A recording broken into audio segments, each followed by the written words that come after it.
le manuel de FLE va pas beaucoup t'aider. Pour améliorer ta prononciation, il va te falloir écouter du français et il va te falloir parler. C'est pour ça que je te propose 4 petits principes essentiels pour améliorer ton accent. D'abord, développer ton écoute. Car pour bien prononcer le français, il faut d'abord pouvoir bien l'entendre.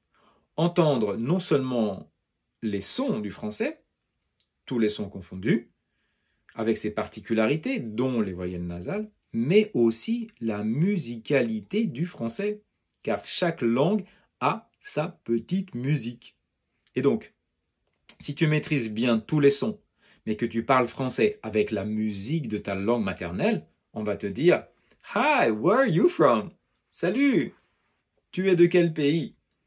Je t'assure que si tu maîtrises cette musique du français, cette mélodie du français, ce rythme du français, alors ça va vraiment changer ta manière de parler et d'être compris aussi par les autres. Donc je te conseille d'écouter beaucoup. Écoute, et quand je te dis écouter, c'est de ne pas te focaliser sur le sens, d'accord, de ce que tu vas écouter, mais vraiment sur les sons et sur la musicalité. Et justement, dans ce sens, arrête de trop réfléchir. D'accord? Essaye de te connecter plus profondément à la musique du français. Beaucoup d'étudiants réfléchissent trop quand ils parlent. D'accord? Ça m'arrive pendant les ateliers de prononciation où certains étudiants parlent mais se demandent et ma langue, je la place où? Et je fais comment? Et etc. Ça se voit parce que leurs yeux regardent plutôt en l'air, tu vois, au plafond. Donc je leur dis, ah, attention, là, vous êtes en train de réfléchir. Et puis on redescend pour apprendre à écouter beaucoup plus que de réfléchir. Donc l'importance de te détacher des mots individuels et d'écouter plutôt la mélodie globale. D'accord? C'est comme si tu écoutais une chanson avec un chanteur, blablabla, bla, bla, bla, bla, mais tu n'écoutes plus du tout le chanteur, tu l'as oublié, hop, tu n'écoutes plus ce qu'il dit, mais tu écoutes les instruments. Ok, j'entends un piano, j'entends un violon, ah, et puis le rythme, ça fait pom, pom, pom, pom, pom, pom. Donc, c'est pareil, vraiment pareil, pour le français. Imite beaucoup, beaucoup, beaucoup. Les enfants imitent leurs parents, les enfants, ils imitent tous les bruits, tout ce qu'il y a autour d'eux, d'accord? Et c'est comme ça, en fait, par l'imitation, qu'ils apprennent à parler, tout simplement. Troisième point, reconnecte-toi avec ton corps, d'accord? Parce que on est trop dans notre tête à réfléchir, etc., et pas assez dans notre corps. Si je te dis que le son R, c'est un son qui est doux et relâché, il va falloir que tu apprennes à ressentir cela, tu vois. Si ta mâchoire est trop tendue, si ta langue ne reste pas tranquillement à plat dans ta bouche, si ta langue est très tendue, tu ne pourras pas prononcer le son R, c'est pas possible. Par contre, si tu ne rajoutes pas de l'énergie pour prononcer le son U, U, U, U, alors ton U va ressembler à un OU.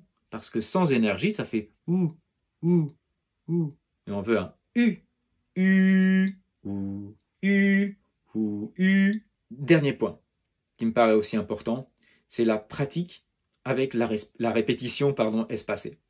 Il vaut mieux que tu travailles la prononciation 5 minutes par jour, c'est pas beaucoup 5 minutes par jour, de manière très pratique, en te donnant une petite consigne chaque jour. Aujourd'hui, je me focalise sur un son, aujourd'hui, je me focalise sur la musique, aujourd'hui, j'écoute attentivement la mélodie du français. Aujourd'hui, j'écoute passivement, je mets par exemple un podcast derrière moi et du coup, je fais ma vaisselle tranquillement, sans écouter, etc. Tu vois, il y a plein de manières de te plonger comme ça.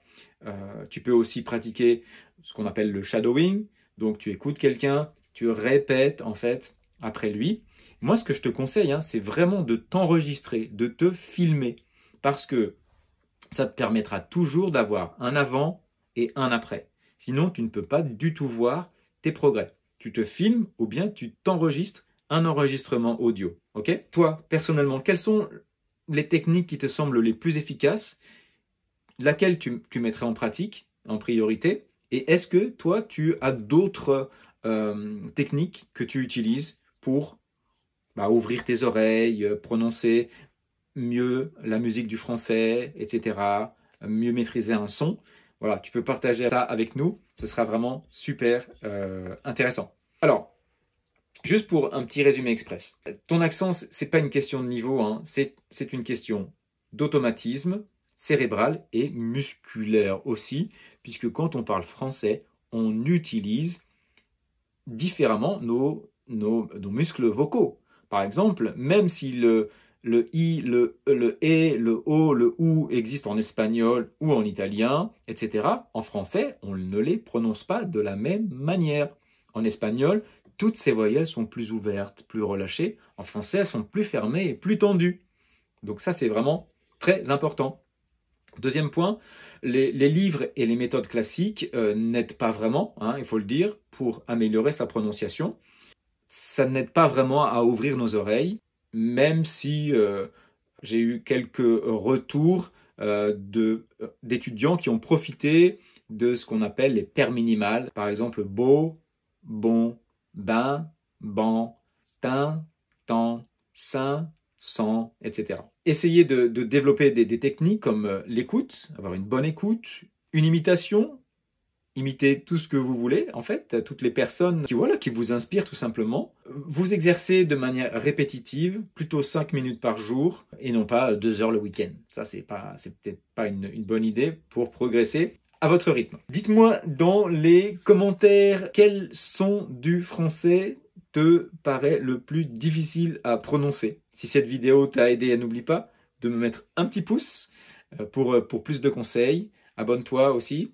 Ça te permettra de pouvoir suivre les prochaines vidéos. Voilà, je te remercie beaucoup. Je te souhaite une très belle fin de journée. Et puis je te dis à bientôt pour de nouveaux conseils sur la prononciation française. À bientôt.